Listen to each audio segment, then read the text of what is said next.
1월 3일 오늘의 말씀은 신명기 1장 34절에서 46절입니다. 여호와께서 너희의 말소리를 들으시고 노하사 맹세하여 이르시되 이 악한 세대의 사람들 중에는 내가 그들의 조상에게 주기로 맹세한 좋은 땅을 볼 자가 하나도 없으리라. 오직 여분네의 아들 갈렙은 온전히 여호와께 순종하였은즉 그는 그것을 볼 것이요 그가 밟은 땅을 내가 그와 그의 자손에게 주리라 하시고 여호와께서 너희 때문에 내게도 진노하사 이르시되 너도 그리로 들어가지 못하리라. 네 앞에 서 있는 눈의 아들 여호수아는 그리로 들어갈 것이니 너는 그를 담대하게 하라. 그가 이스라엘에게 그 땅을 기업으로 차지하게 하리라.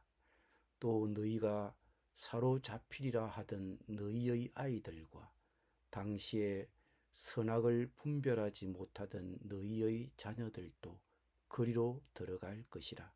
내가 그 땅을 그들에게 주어 산업이 되게 하리라. 너희는 방향을 돌려 콩의 길을 따라 광야로 들어갈지니라 하시매 너희가 대답하여 내게 이르기를 우리가 여호와께 범죄하였사오니 우리 하나님께서 우리에게 명령하신 대로 우리가 올라가서 싸우리이다 하고 너희가 각각 무기를 가지고 경솔이 산지로 올라가려 할 때에 여호와께서 내게 이르시되 너는 그들에게 이르기를 너희는 올라가지 말라 싸우지도 말라 내가 너희 중에 있지 아니하니 너희가 대적에게 패할까 하노라 하시기로 내가 너희에게 말하였으나 너희가 듣지 아니하고 여호와의 명령을 거역하고 거리낌 없이 산지로 올라가매 그 산지에 거주하는 아모리 족속이 너희에게 마주 나와 벌떼같이 너희를 쫓아 세일산에서 쳐서 호르마까지 이른지라. 너희가 돌아와 여호와 앞에서 통곡하나 여호와께서 너희의 소리를 듣지 아니하시며 너희에게 귀를 기울이지 아니하셨으므로 너희가 가데스에 여러 날 동안 머물렀나니 곧 너희가 그곳에 머물던 날수대로니라. 아멘.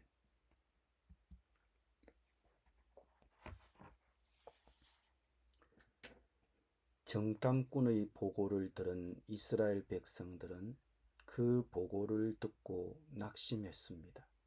좋은 땅이었지만 그 땅의 거민들은 장대했고 그 땅의 성읍은 거대했습니다. 그들은 그곳에 올라가는 것이 두려워 하나님을 원망하며 불평했습니다.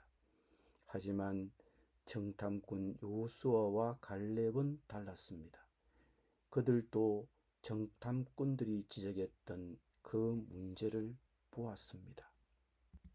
그러나 그 문제에도 불구하고 하나님이 그 땅을 주시겠다고 약속하셨으니 믿고 올라가자고 했습니다.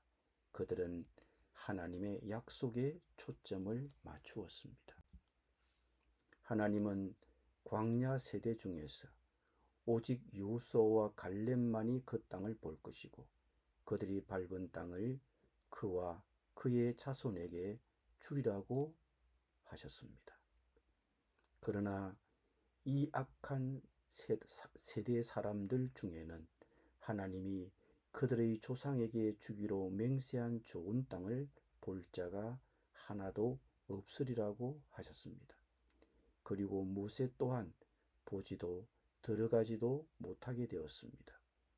민수기에 나오는 무리바의 물가에서 이스라엘 백성을 제대로 인도하지 못한 그의 실패 때문에 모세에게 그런 벌이 내려진 것입니다. 그 땅을 주시겠다고 하신 하나님의 약속의 성취는 아직은 어린아이였던 다음 세대로 미루어졌습니다. 사로잡히리라 하던 그들의 아이들과 당시의 선악을 분별하지 못하던 그들의 자녀들은 그리로 들어갈 것이고 그 땅을 그들에게 주어 산업이 되게 하리라고 약속하셨습니다. 너무 어려서 책임 있는 선택을 할 수 없었던 자녀들에게는 그들 부모의 책임을 묻지 않으셨습니다. 그럼에도 이스라엘의 부모 세대뿐만 아니라 자녀 세대도 방향을 돌려 광야로 들어갈 것이라고 하셨습니다. 일이 이쯤에 이르자 그때서야 이스라엘 백성들은 하나님의 명령대로 약속하신 땅에 올라가서 싸워 그 땅을 차지하겠다고 했습니다. 그러나 너무 늦었습니다. 때늦은 결정이긴 했지만 백성들이 올라가서 싸우겠다고 한 것은 자신들의 불신앙의 잘못을 바로 잡는 것처럼 보여집니다. 그러나 그들은 순종할 때에 순종하지 않았습니다. 이미 때를 놓쳤습니다. 그리고 성경은 그들이 자기들의 범죄를 인정하고 하나님께서 그들에게 명령하신 대로 올라가서 싸우겠다고 했지만 그들이 각각 무기를 가지고 경솔히 산지로 올라가려 했다고 말하고 있습니다. 아마도 그들은 늦었지만 지금이라도 하려면 할 수 있지라고 경솔하게 생각한 듯 합니다. 자신들의 능력을 믿었던 것 같습니다. 하나님은 그들을 막으셨습니다. 올라가지도 말고 싸우지도 말라. 내가 너희와 함께하지 않는다고 하셨습니다. 그러나 그들은 고집을 부리며 올라갔습니다. 결과는 대패로 끝났습니다. 그들은 깨달아야 했습니다. 하나님이 주시지 않으면 그 땅을 소유할 수 없다는 것을 그들은 깨달아야 했습니다. 하나님이 주시겠다고 하셨을 때는 순종하지 않고 있다가 하나님이 올라가지 말라고 할 때는 자신들의 힘으로라도 해보겠다고 나서는 이스라엘 백성들의 고집과 실패의 모습을 오늘 신명기서는 우리에게 들려주고 있습니다. 어찌 보면 뒤늦은 결정이긴 했지만 이스라엘 백성들이 올라가겠다고 한 것은 그들의 죄를 늦었지만 바로잡는 것처럼 보이고 옳은 것처럼 보여집니다. 그러나 문제는 그들이 들어가라는 명령을 받았을 때는 그렇게 하지 않았고 그들이 막상 들어가려고 결정했을 때는 그것 또한 하나님의 명령에 불순종한 것이라는 점입니다. 하라고 할 때 그때 하지 않은 것도 불순종이고 하나님이 막으실 때 고집을 부리며 하겠다고 한 것도 불순종이라는 것입니다. 하나님이 주시겠다고 하셨을 때는 순종하지 않고 있다가 하나님이 올라가지 말라고 할 때는 자신들의 힘으로라도 해보겠다고 나서는 모습이 우리의 모습은 아닌지요. 하나님이 주시지 않는 것을 억지로 빼앗을 수는 없습니다. 하나님이 하라고 하실 때, 하나님이 주시겠다고 하실 때 순종해야 합니다. 기도드립니다. 주님이 하라고 하실 때 순종하기를 원합니다. 이미 때는 지났는데 경솔하게 나서지 말고 주님이 하라고 하는 그때 순종하게 하여 주시옵소서. 예수님의 이름으로 기도드립니다. 아멘.